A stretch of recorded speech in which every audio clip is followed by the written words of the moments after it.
Good evening all, and welcome back to the Kieran Clavin Racing Show to cover the weekend preview for Saturday's racing from Musslebrugh and on the flat and the jumps action over at Haydock Park. Some decent action. Obviously, if you haven't watched my video that I did yesterday for tomorrow's racing, go over and watch that as well after this. That'd be brilliant. Hopefully the content is going good, guys, and we can find some winners to start April off. But yeah, starting here, we'll start on Musslebrugh and we'll work our way over to Haydock over the sticks. Musslebrugh, the 125 is the first race, the Royal Mile handicap over the mile. Won last year by Thunder Wonder for the Johnson team, and it's their horse that I fancy here in Vincenzo Pagula.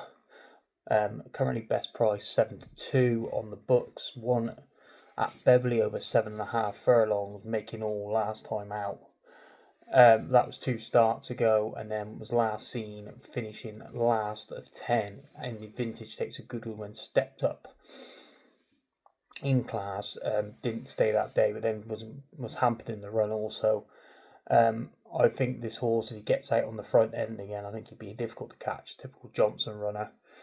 Thunder Wonder was well backed in this race last year. I think it was 20-1. When I did a preview on this race last year, went off 7-2 favourite. This horse is already 7-2. I think he's got decent form in the book, obviously running in the vintage stakes, and he should be hard to beat, I think, for this race, for his connections that won the race last year. So that's Vincenzo Pagula in the first at Musslebrugh, 7-2 best price. The 155, the Arrow handicap over 7 furlongs, and I like Percussion here, who won this race last year off of 87. He's currently best price 8-1. Comes here off a mark of 86. I think decent each way claims off a decent draw. Obviously he needs a lot to drop. He comes from the back of the field, so he needs a lot to drop right for him. But I think this will be one for the Baron stable, who have a decent team going to Musslebrugh at the weekend. I think they've got a few live chances in my opinion, and Percussion is the first of those. The 230, the Goliath Cup Stakes over 1 mile 6 furlongs. Listed event, this should be easy enough. Al Kareem should be winning this. I know he's 5-6, he's no price for the Burke stable, but down in class, obviously running in group level for the last few times, obviously behind Trawlerman. He won really well at York last season as well. Just think if he gets loose on the front end, he'd be very difficult to pass.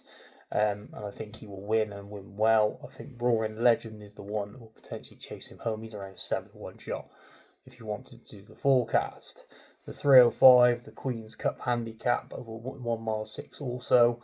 I did have Kodiak lined up for this. I thought he was going to come here, but they didn't declare him on the day, so unfortunately that's not good.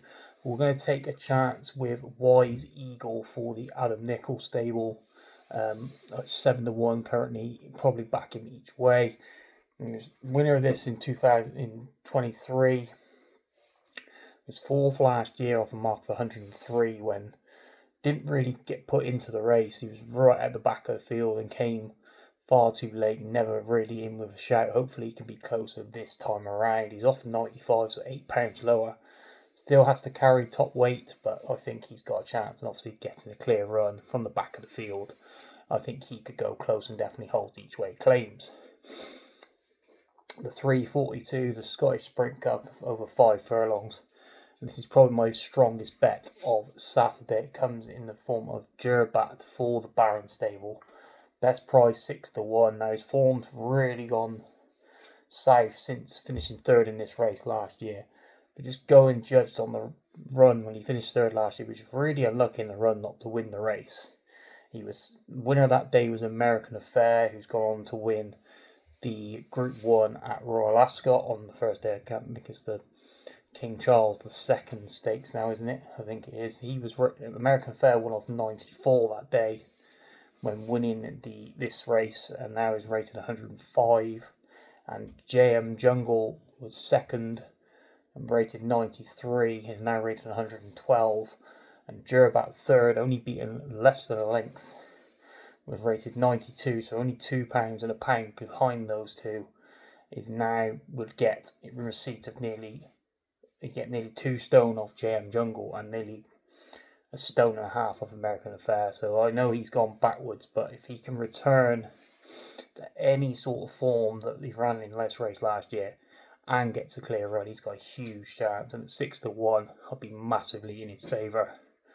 Definitely each way bet if he's around that price, but definitely is going to be the nap of the card. I just think he's got a great chance, especially if he runs any sort of race like he did last year. The 412, the maiden stakes, not a lot to go on here. Only one horse has actually ran this season. And so I've gone more on the breeding side of things. I've had a look at River Jordan for the Philip Macon stable. You better believe it, Colton. I follow this sire a lot.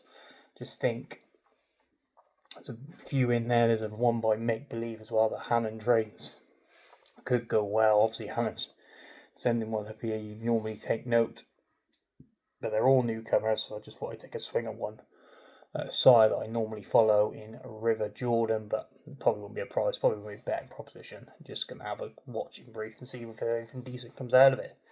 And the 4:45, the last race on the card, the sprint handicap of 5 furlongs, and again, David Barron has another one in here. The Barron team have another one in here. Is Zarzini that won this race last year off 78. Now comes here off a mark of 76. And plus he gets the claim of William Pyle on board as well, claiming 3. So he actually runs off a mark of 73. He's not been in the best of form, but obviously, hopefully, similar to Jerbat, if he comes back to the form he was in when running this race last year, I think he'd be go close. Obviously, no prices currently for the race. See what price he is Saturday morning, whether he's a bet or not. But that's Zarzini.